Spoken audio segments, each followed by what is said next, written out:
Unë nuk jam një fetar fanatik në kuptimin e parë të fjalës. Nuk mendoj që besimi të heq ndonjë gjë nga kënaqësitë e kësaj jete, përkundrazi.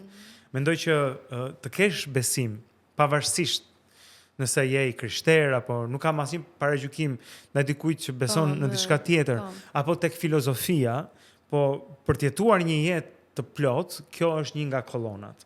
E të pasurit të një filozofie jete, të një jetë shpirtërore, nëse mund ta përmbledh kështu. Një njeri që jeton një jetë jo shpirtërore, që e vë veten në nivel me lopën, kaun, me të gjithë kafshët e tjera dhe thot unë dua të ha, dua të përmbush vetëm nevojat e dëshirat e trupit tim, të vishem bukur, po vrava, punë e madhe se vrava, se çdo më gjej mua, të gjithë do ikim, asgjë s'mbahet mend. Mendoj që ajo e kthen njeriu në kafsh, edhe në qoftë një kafshë e parfumuar, prapë është ashtu.